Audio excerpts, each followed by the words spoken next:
I wanted to make a longer video on trauma and stress and the nervous system. Um, if you're coming to this video and you haven't watched my survival mode video, I would suggest going there because it has a lot of techniques and ideas for how to get out of survival mode. I actually wrote a PDF guide for survival mode, and if you want that, I will email it to you.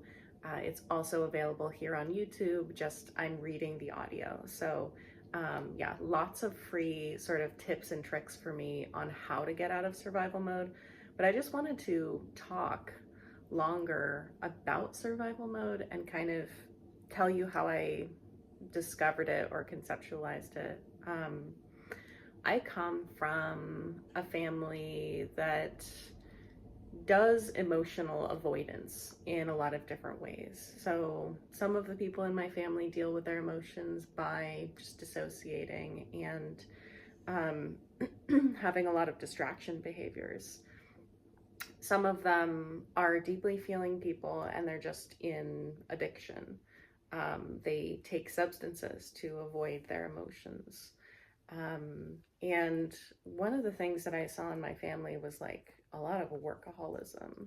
And I learned it from my mom. So I had periods of time in my life where I had a lot of addiction showing up. And then I had periods of time where I had a lot of like overachieving and working hard showing up. And the connecting point between those two behaviors for me were that I didn't feel safe.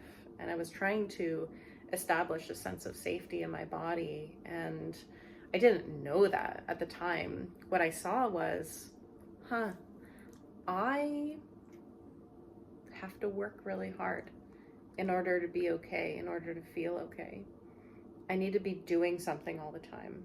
And I saw my mom doing this. She has to be doing something all the time. She cannot stop moving. And it's funny when my sister and I sort of grew up and moved out of the house, my mom decided to get a master's degree. And then when her master's degree was done, I remember her saying something to me like, what am I gonna do? And it was like, oh, there is something here. Like, most people wish for leisure. Most people want to be able to calm down and sit there. And for some reason, myself and a lot of members of my family, they have to keep moving. They will not allow themselves to stop. And that's what I call survival mode. It doesn't help that we live in a society that wants us to continually keep moving and wants to extract our resources. And I almost feel like trauma has become so normalized in our society because it's literally advantageous to commerce for us to not want to feel our feelings and just avoid ourselves. And we live in a culture that options for avoiding ourselves abound, and they can be healthy and be like a positive part of someone's life to have like plenty of distraction behaviors around. But the lack of being aware of distractions is where the problem is.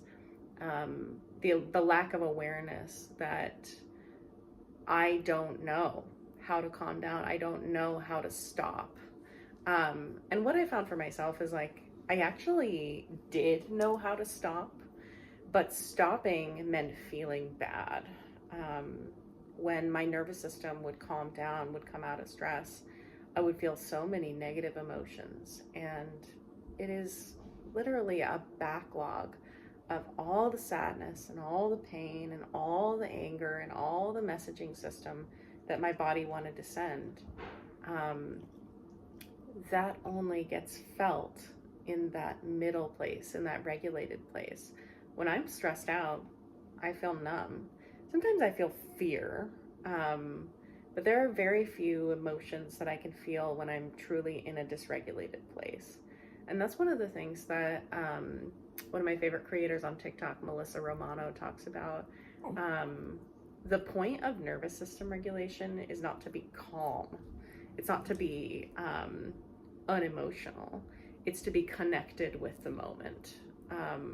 So from that understanding, there's a lot of stuff that doesn't get done from a stressed out, moving around place. I do damage to myself, not just for my to my hormonal system or to my immune system or the parts of my body that can't rest and digest when I'm in that state. But I literally don't have access to my messaging system from my body that says, this is what you want in your heart, this is how you actualize, this is how you set boundaries. All those things are not available to me because I am just staying in a stressed out place. And I think the important thing for me was developing some supports. So part of the reason that I got to this place is because I grew up in a situation where I didn't feel like people were going to be emotionally there for me. There was a semblance that people were there for me. All of my physical needs were met. But there was no real felt sense that someone would emotionally attune to me, help me through my problems, walk me through life, really be there for me. And so I had the sense that I'm all on my own. I can't trust anybody. I had been through a lot of betrayals and abandonment, and all of this happening within a context of a suburban family who was making plenty of money and pretending to be internally okay. And I think there are so many families that are like that are like internally really fucked up and pretending to be okay. And I think that this has been normalized in the society. I think there are so many people who are functioning like this, who won't feel their emotions, who have a history of, generations back. Nobody knew how to feel their emotions. Nobody knew how to carry children through their emotions, teach them how to move through an emotional experience. And so we're all tracking back and realizing, oh, yes, there are tremendous amounts of normalized trauma happening. And we have a lot of people just forcing themselves through their lives through depression. There's an influencer, I don't know if she is mainly social media, but her name is Alok, and she talks about the grief of it, that there is this pool of grief that everyone is carrying around, and it's not exactly normalized for us to go there and to be with it. And if you are deconstructing all this and looking at your survival mode and trying to figure out how to go there and how to heal from it, I write in my survival mode guide that you should expect to feel bad. You should expect to move through some negative emotions. And if you never feel any emotions, if you're someone who is constantly in survival mode and constantly moving around, you probably don't have a lot of support system. You probably don't have a lot of people that are there for you regularly because you have had no need for that. I know so many women who are just raising children and don't have many friend connections, don't have many people that they can call.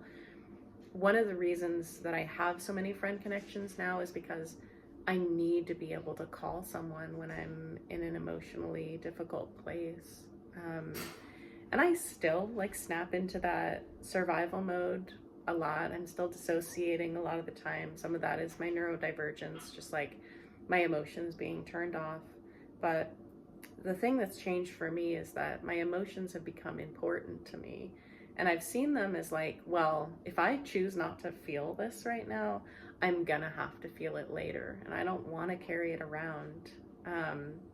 Somatic therapists talk about this as one of the signs of healing is that you can flow into different states. And I've talked a lot to various therapists and practitioners about, well, what is the difference between nervous system regulation and emotional regulation? When we talk about regulate your emotions, are we saying turn them off? Stop feeling so much? Like, what is emotional regulation? And I think my answer is like they are intimately related, because when I feel certain emotions, it can throw me into different places. Certain emotions make me feel calmer and quieter and more frozen. Certain emotions make me feel more activated. So it's almost like that emotional flow can move us into different nervous system places. The sort of calling card of the middle place, of the medium place of the nervous system, of a regulated place, is a felt sense of safety. And I never had that felt sense of safety. It was something that, even though all my needs were met, even though I was not at risk growing up physically, I never had a felt sense of safety internally, emotionally, because I think half of safety is emotional safety. And the feeling of nobody ever being there for me meant that I didn't feel safe. So that prepared me for a life in which I sort of created all the conditions that would keep me in a stressed out place. I was in unworkable work situations. My jobs were always made me feel like I had to prove myself, and like I was never good enough, and like I had to work really hard in order to achieve baseline. My emotional relationships always felt like I had to prove myself. I had to work really hard to be loved. Like, there was no baseline worthiness to my situations that I set up. And that perfectly matched my belief system, which was that I wasn't good enough, that I wasn't going to be okay. So I'm going to set up work situations that feel like I'm not going to be okay. I'm going to set up relationships that make me feel like abandoned and ignored. And it was so much like playing out a storyline that I wanted to experience. And coming out of the survival mode, I had to understand that I have set this up this way for a reason. There's a reason why everything feels unworkable. There's a reason why my life feels like this set of Jenga blocks that if you move one, the entire thing will crash down. I set it up that way because I wanted to stay in survival mode. I did not want to come out of a stressed place. So of course it felt unworkable. And that's what I tell people is like, the more unworkable it feels, the more likely you are to be in this pattern. I don't know if you can hear those eggs frying behind me or not. We'll see in post if you can hear them. But I wanted to talk about this longer because I've had more time away from survival mode to understand it and to feel through it. And the point that I'm at right now is, I've been like taking in a lot of caffeine for a long time, and sort of using that to artificially stimulate me, because I'm still in this place where I don't quite know how to get myself out of bed without stress. I still feel not particularly animated into anything in my life. And the reason for that is because I was so used to only animating myself from fear and stress. So every motivator in my life was a negative motivator. It was something that was threatening me and something that was a scary thing. And now I've removed almost all the scary things from my life. So now what am I left with? Depression and meaninglessness and no motivation, not wanting to do anything. And this is probably the hardest part of it, because there's like a lack of knowing yourself. There's a lack of knowing what you want. There's a lack of feeling anything. It's like this really scary, nebulous, numb place. And I've kind of been slowly transitioning out of that place for the last like 9 months or so. When I wrote the guide, I was really at the end of the stress part. And I was like, oh, I see why I set it up this way. Okay, this makes sense. And the sort of intuition that I get is that it is a slow, gradual process that I slowly move out of my my crutches that I've needed. And one of my crutches has really been like stimulants and things that kept me in a stressed state. I don't need so many of those anymore. So I'm coming to a more regulated place, and it's okay that it's gradual. The amount of like depression and grief and stuff that I still have to work through is like a lot, and it comes through slowly, and it's okay if it just feels like too much, like you have to avoid it a lot of the time. But I slowly, the more that I talk through it, like I talk about it constantly with people. I talk about it with my best friend, and I talk about it with a lot of really supportive people. And so I just offload it over time. And I think that it's a natural process. One of the things that my mentor told me a while back when I was like really struggling with this, really going in a cycle with it, feeling like I wasn't making any progress, she said, as long as you continue to talk about it and work through it, you will work through it. The only way that you're not going to work through it is if you don't talk about it, is if you don't bring it up. But you're like actively working through this. You will find your way through it. And that's absolutely been true. The thing that I want people to know, like about their survival mode, is like the human experience happens from a regulated place. Freeze mode, and so there would be like I don't know the exact words from polyvagal theory. Ventral vagal is the regulated state, and dorsal vagal is the freeze mode, and I can't remember what the other one is. They see it as a ladder too. They see you as needing to move through dysregulation in order to get to ventral vagal, but that's a whole thing. Anyway, the human experience happens in ventral vagal. It happens in a regulated state. Emotions, rest and digest, any kind of repair process, any kind of, we're supposed to spend most of our time in a regulated state. And I think most humans in our culture spend way more time dysregulated than are supposed to, spend way more time frozen than they're supposed to, spend way more time avoiding than we're supposed to.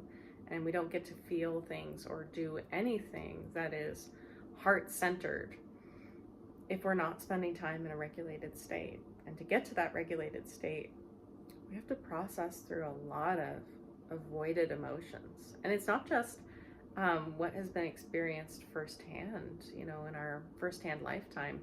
There's generations of backlog that we are holding because it has not been important to a lot of past generations to emotionally process. And hopefully going forward in future generations, it will become important for people to emotionally process. So I want you to know, if you are deconstructing this and doing this work, that this is important work that your parents needed to do and their parents needed to do, and important work that you will get to teach future generations if you choose to have children. But even if you don't choose to have children, there are many people that will come through that will need your mentorship, and you're blazing a path for them, feeling the emotions. Let them move through. I said in one of my other videos about this, one of my shorter videos, that the Tao of Fully Feeling really helped me, because it just validated every single emotion and was like, this is a messaging system.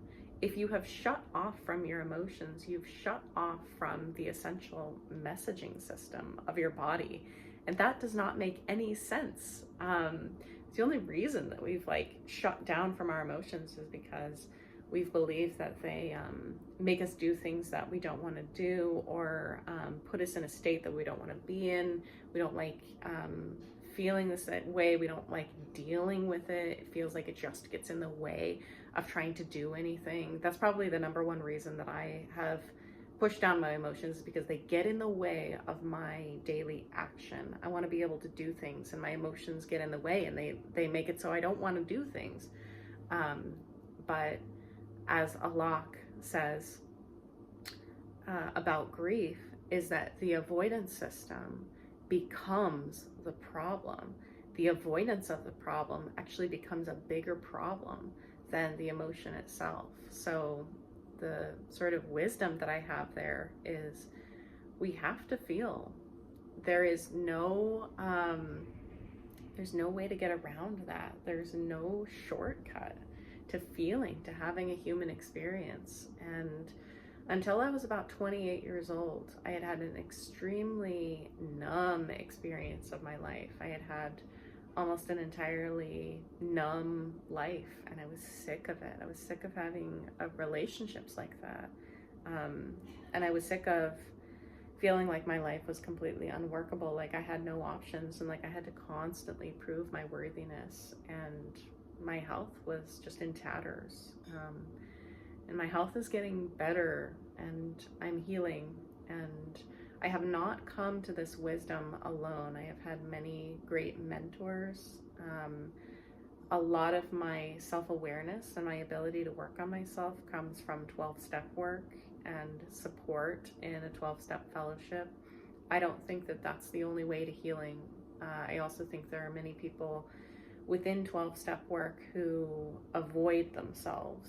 And it's funny too, because along this process, you'll constantly find yourself avoiding yourself. You'll constantly find yourself, oh, I'm dissociated. Oh, there's another way that I'm avoiding myself. So it kind of is like rings and layers of an onion, getting more and more and more open, more and more and more like opening into softness. Because it isn't like getting better or improvement. It's not like that. It's becoming willing to make mistakes, becoming willing to be fallible, becoming willing to be a human, becoming willing to see yourself as a human. And a lot of this is a maturation process, growing into ourselves. And yeah, I think that's all I have to say about that. So I hope that this longer video was helpful. And if you want my survival guide, I will email it to you.